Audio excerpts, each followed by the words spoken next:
Thank you. And thank you to all of you for joining us.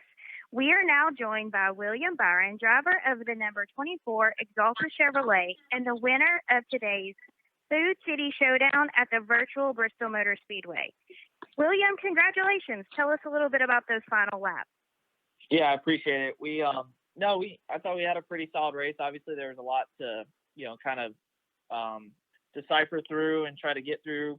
But I thought we stayed, up close to the front. We had the one tire strategy call that got us back to the top five, and then we just had to work through the top five methodically after that. So was really proud of how we kind of did things, and thankful for Nick Ottinger, who kind of helps me on my esports team, and Exalta for letting us run this cool paint scheme.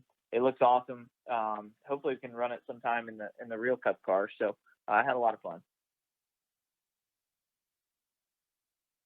Awesome. And thank you, William, for joining us today as well. In the interest of time, we ask for your cooperation to ensure that we can get as many questions in as possible from our media. So please hold your questions to a maximum of 2 at a given time, and we'll now open it up to questions from the media. Amanda, thank you. And to our audience joining today, if you would like to ask a live question at this time, simply press star and 1 on your telephone keypad. I'm certain that most of you are familiar. Pressing star and 1 will place your line into a queue. And also a reminder that if you're joining us today on a speakerphone, please return to your handset prior to pressing star and 1 to be certain that your signal does reach our equipment. Once again, ladies and gentlemen, that is star and 1 on your telephone keypad if you'd like to ask a live question. We'll hear first from the line of Claire Lang with Sirius XM NASCAR. Go ahead. Yeah, William, congratulations on the win. I'd like to start with the question about you got it. I'd like to start with the aggressiveness on the track and kind of an overview of the race that we saw. We were at Bristol. Congratulations on winning, but the cautions and the parking and the drivers being really aggressive. Did you expect all that, William? Yeah, I kind of expected it a little bit, considering what guys were good and what guys were maybe not as experienced. And racing on there is the same, but you have to value. It really comes down to how you value how you race others. And I treat it like I would how I race others the same way I would in the real car, and that's kind of what it takes to be good on there. So I think that you just saw some guys that weren't maybe as experienced at it maybe in the back, but I'd say the top 5 or 10 guys really know what they're doing, and those were the guys I was worried about racing the whole time. Frustrated were you last week after getting punted out of the way, and what does this win mean to you on the virtual side of things? And you've been so strong on the virtual racing, and obviously a very good sim racer. What does it mean to you, and were you frustrated all during the week or no? Yeah, I mean, it was it's for fun, so I get that part of it, but like I said, I treat it for me mentally, I try to treat it as a race when the race is going on. After that, obviously, during the week I wasn't worried about Texas. I got over it pretty quick, but I think that it was just frustrating because we hadn't closed one yet, and we had led the most laps. So to finally close the deal this week was really awesome, and I think it just is cool to see the hard work kind of pay off from obviously myself, but the guys behind the scenes that are working with my esports team and stuff like that. So it's cool, and it's great for Exalta and gives me some confidence. So I like that. Nice job. Congratulations. Thanks, Claire. Our next question will come from The Athletic in the line of Jeff Gluck. Go ahead.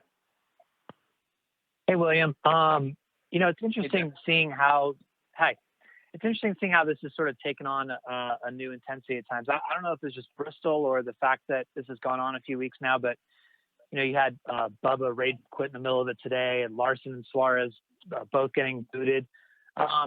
Is that something that is, I don't know, sort of easier to have happen in this virtual environment? Like if you ever rage quit something, or is it a sign of just the intensity of this picking up, or what do you attribute all that to? Yeah, I think the easy excuse is to say, oh, it's a game and all that. But I mean, at the end of the day, everyone's racing, and seeing how much time some guys have put in, I know that it means something to them. So I think that, you got to race. It's racecraft. And I feel like, racecraft is the same no matter what you're racing, whether it's on a computer or you know, at the dirt track or at an asphalt race, it's the same. So, you know, I think that's what I try to do, just stay patient, you know, really race the top 7 or 8 guys. Denny's really good on here. Timmy Hill is pretty good. And John Hunter Nemechek seems pretty fast. So just try to worry about those guys.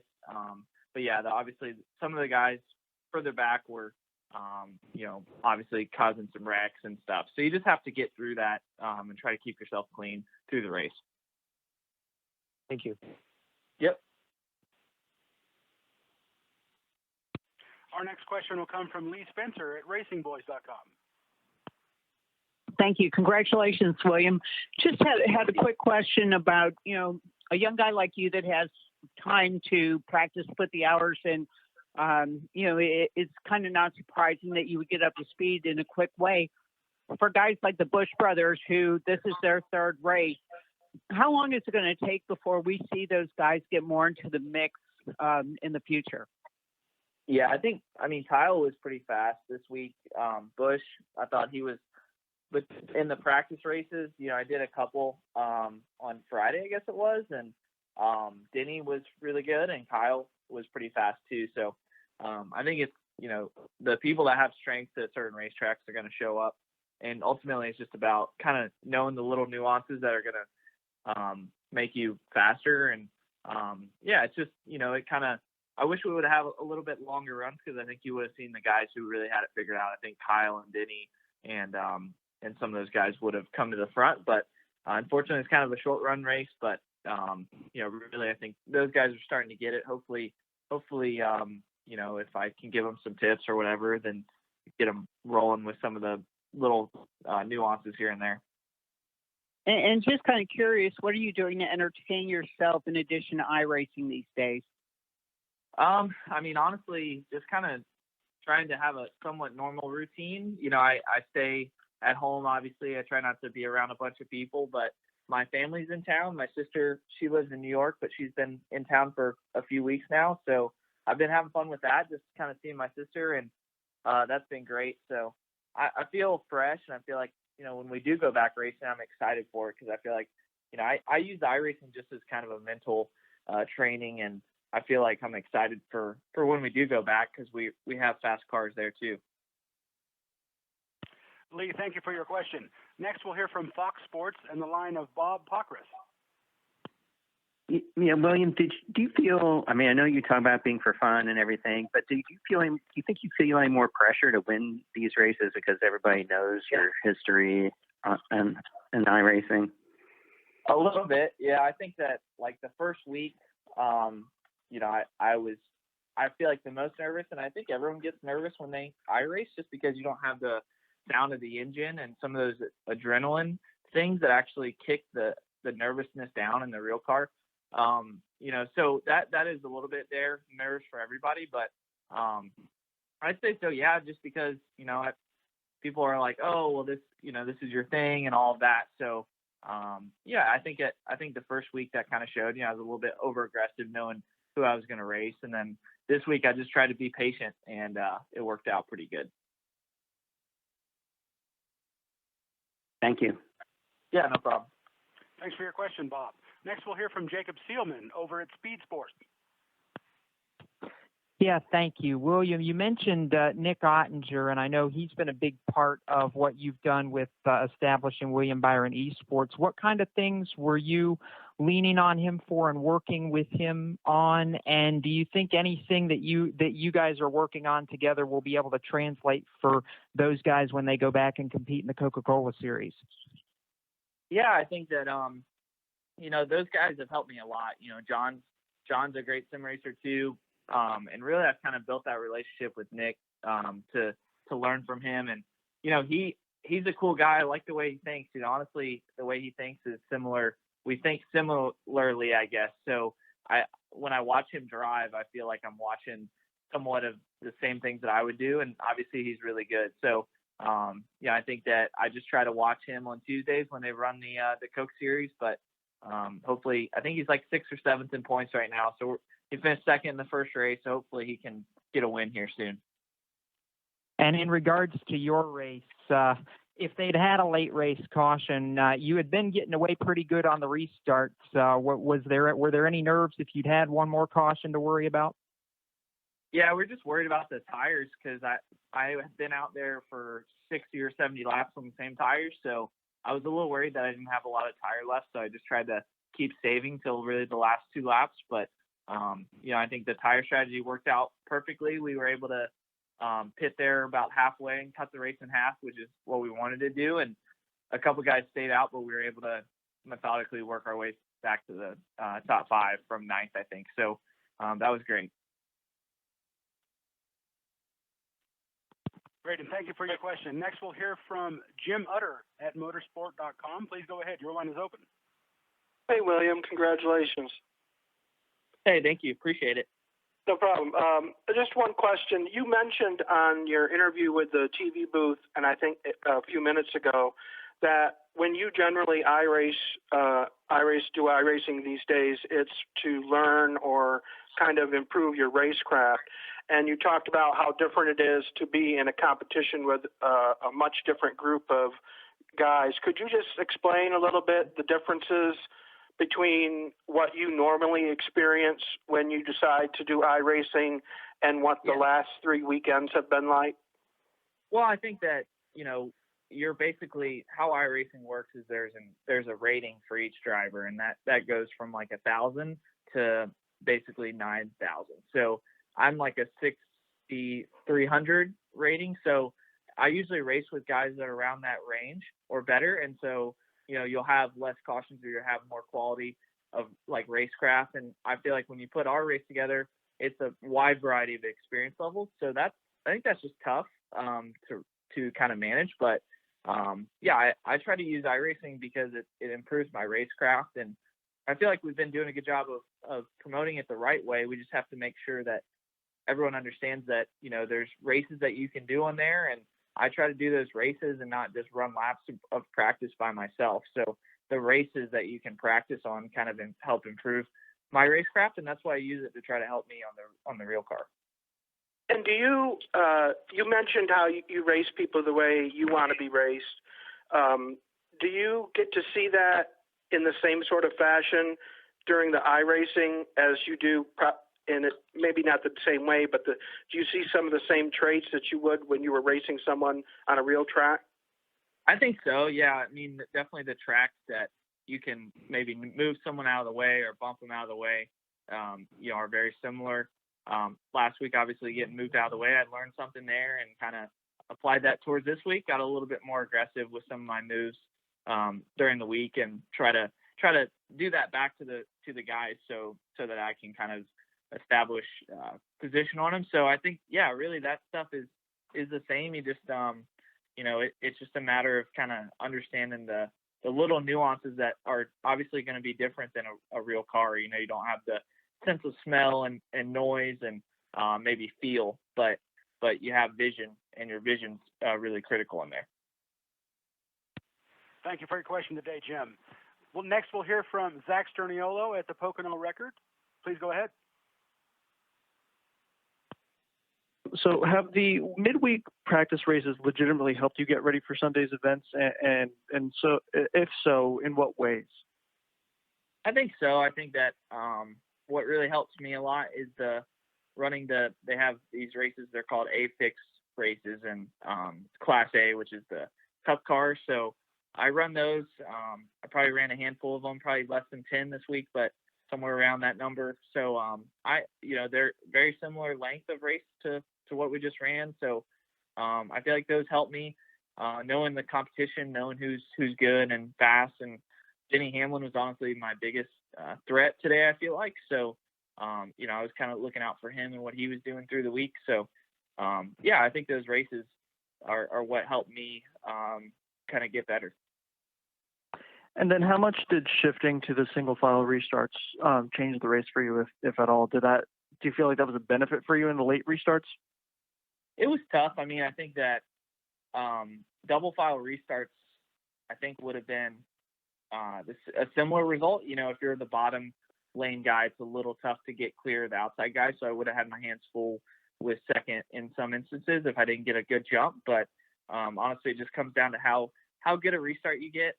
And, I feel like the single file restarts kind of brought the strength of certain guys to the front. So I don't really know if it changed everything that much. It was just a little bit hard to time and try to figure out. It kind of was like running short track races.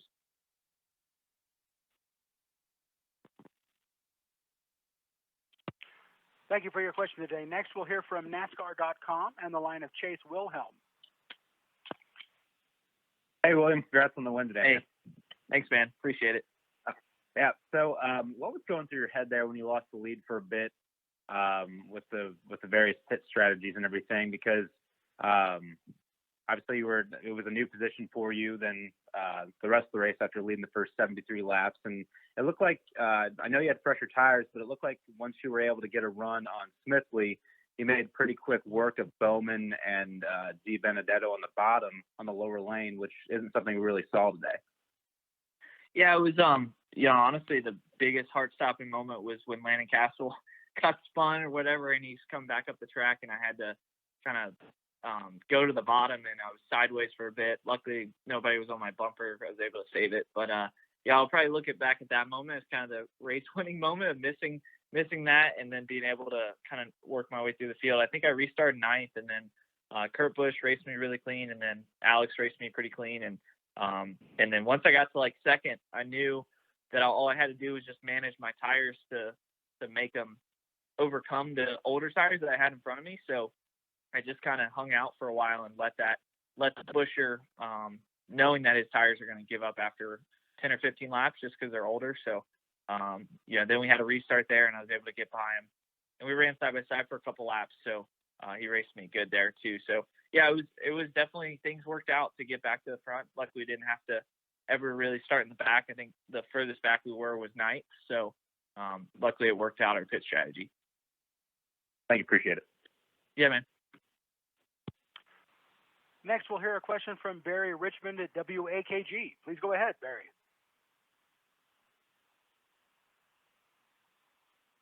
Oh, Barry, I apologize. That was my fault. I believe I may have released your line. Please go ahead and re-signal once again, sir, with star and one. We'll pull you right to the front.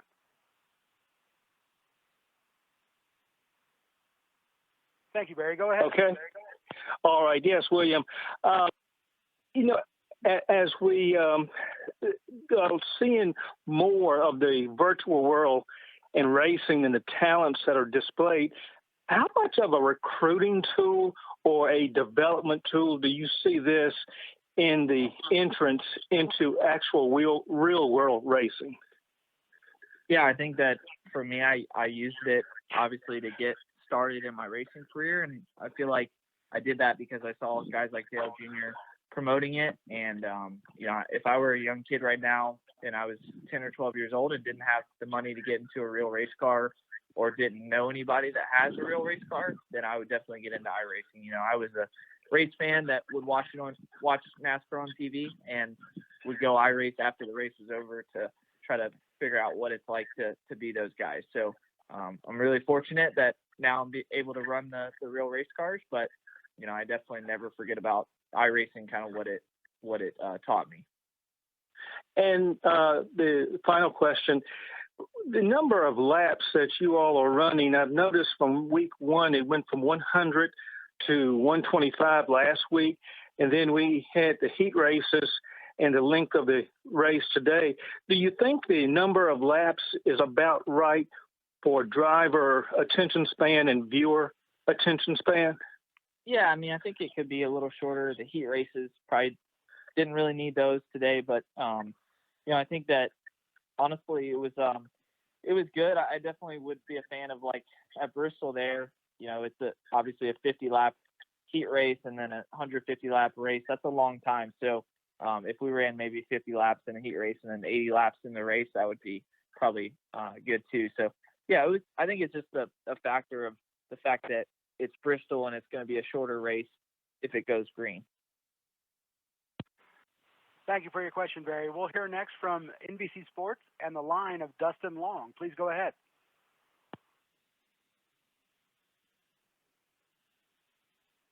Hello, Mr. Long. Are you there? Did you still have a question for today? I'm sorry. Yes. Thank you. Hi, welcome.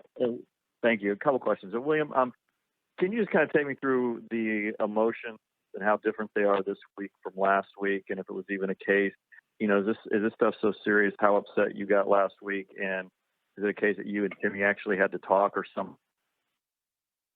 Yeah, I mean, I think that, the biggest difference is the time that it takes for your mind to recover from what happens. I mean, obviously when the race is going, I think anybody would be dumb to tell you that they don't take it seriously because it's a race. But, it took me probably an hour after the race to really cool off and realize that I was just racing on the computer and I could get over it. So, I mean, no, I didn't really think about Timmy all week.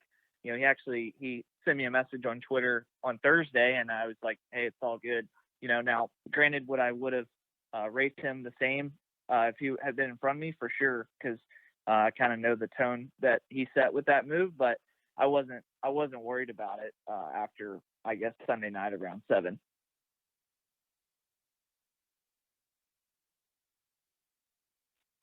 You're involved in the Coca-Cola Racing Series with your own team. At some point, sports are going to come back. You guys are going to go back to racing. The focus is going to be what happens on the track. You're involved in the Coca-Cola Series, the iRacing team. How does this carry forward once sports return?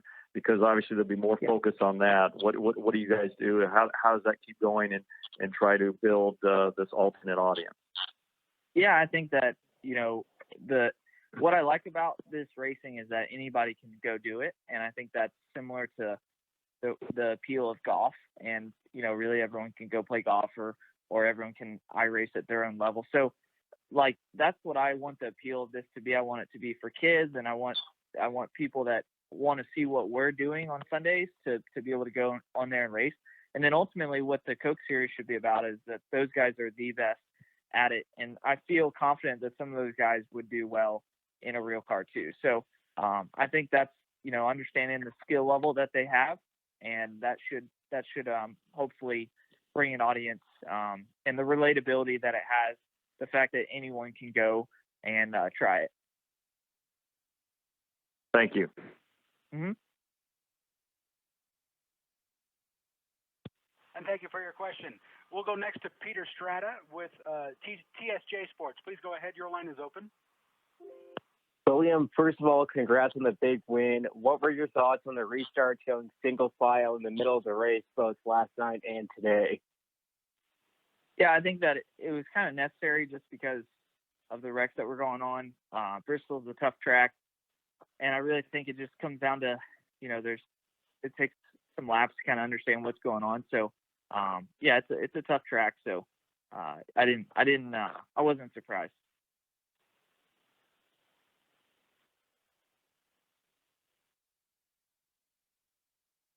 And Mr. Strata, do you have a follow-up, or is that the only question you had today? No, that's it. Thank you. Thank you for your question. We'll hear next from Seth Eggert with KickingTheTires.net. Yes, William, you mentioned Nick Ottinger and John Gorlinski. How much time did you spend practicing with them this week? Yeah, they were pretty helpful. I mean, they've been helpful since this deal got going a couple weeks ago. So it's been good to work with them. I feel like I've learned, obviously I've raced on iRacing, but I learned a lot about the little nuances that those guys do really well. So I feel like that's what they've helped me with, and I've definitely grown an appreciation for how good they are. And how much of an advantage have they been compared to maybe some of the drivers who don't have the Coca-Cola Series drivers to lean on? Yeah, I think really everyone's kind of found one of those guys to really reach out to. I know that Denny has a team and Austin Dillon has a team, and so all those guys really know what's going on. So that's the best resource that we all have, is to use those guys. So I feel like everyone's figured that out pretty recently. Thank you. Mm-hmm. Our next question will come today from the phones and the line of Noah Lewis with TSG Sports. Yeah, congrats again, William. You spoke about your SimCraft and mentioned earlier this week that Bristol wasn't your best track in sim and in real life. Can you just talk a bit more in depth about what you can take away from today's race that may help you at Bristol later this season? Yeah, I think that honestly, in Bristol, recently I've tried to work on the way that I drive the track, and I feel like the first time that I went there in the real car, everything from iRacing translated really well, and I did well. But then when I got into the Cup car, I was a little bit lost. So I worked on it a little bit this week, and I feel much better about it. So I'm kind of excited to go back there here soon. All right. Thanks, William. Congrats again. Mm-hmm. And next, we will hear from Gavin Doe at Speedway Media. Please go ahead. Your line is open, Gavin. All right. Thank you very much. Congratulations on the win, William. And here's a bit of a question when it came to the restarts. Wheel spin kind of is a big factor. What did you necessarily do to try and remedy that, especially when it came to double file and eventually the single file restarts? Yeah, I think just working on them throughout the week to know what was going to happen and how it was going to feel. It really just comes down to having a clean launch.